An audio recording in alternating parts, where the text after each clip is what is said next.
seconds. Tumatakbo ako ng 50 seconds. Tuloy-tuloy lang ang oras sa phone ko. Alam nyo na, para belly fat. Yan, para lumit yung tiyan natin. Hindi ko kasi everyday nagagawa to kasi may pasok.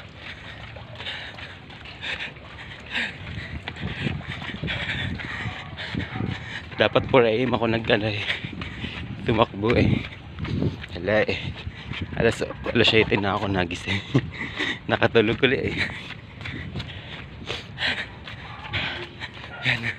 Palibot-libot lang ako dito guys sa rooftop.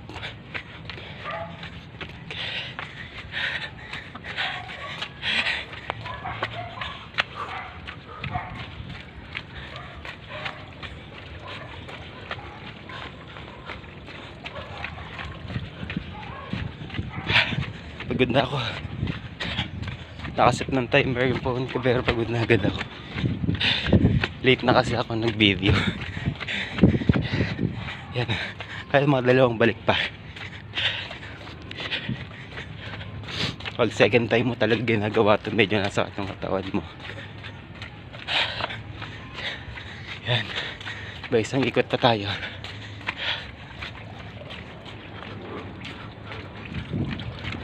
Isang ikot na lang guys. Tigil na ako. Nanood na rin ako ng Zumba, tapos nag-Zumba na rin ako ganina. Zumba lang sa phone ko. Ayan. Last na to.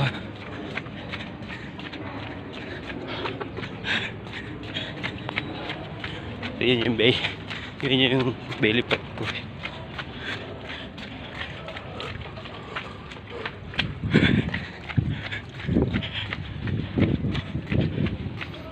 Ayan.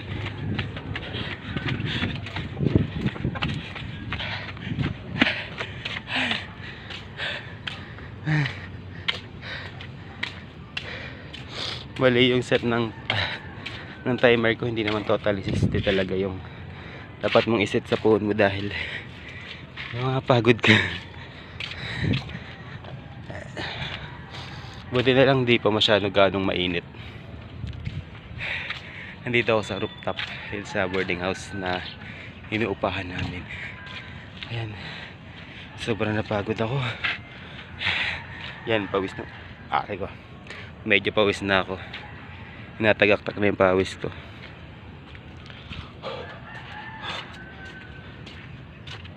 Grabe, nakapagod. Sarap lang kumain pero mahirap magpapayat.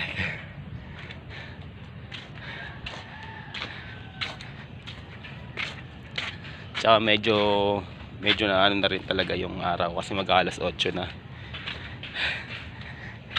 Hindi kasi ako bumangon agad ng alas 4. Actually nagising naman ako ng alas 4 kaya lang pagkatapos ng hihiko lang humiga na uli ako sa aking higaan. Yun. Nagising na ako mga 7 yan. Kahit paano nakapag-exercise naman. Hindi ko kasi talaga ito nagagawa ng Monday to Friday kasi may pasok. Siguro gagawa ko lang ito mga Sabado or Linggo. Linggo walang pasok din. Tama yan.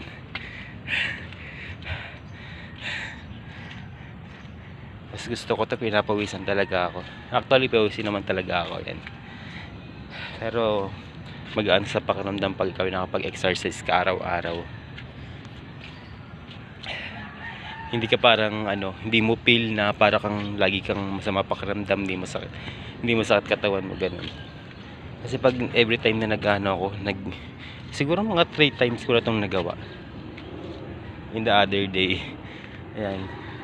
Pagkatapos syempre ng pagtatakbo mo, pag Zumba mo, panonood ko ng Zumba, talagang yun, tagaktak yung pawis mo, tapos parang nawawala yung mga mo sa katawan, yung mga toxic.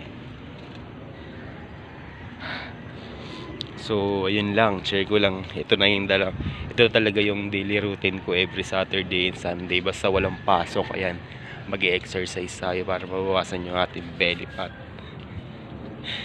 Ang hirap kasi pag malaki ang tiyan. Ayan, yun nyo guys. Yan. So ayun lang. Thank you for watching guys. Bye-bye.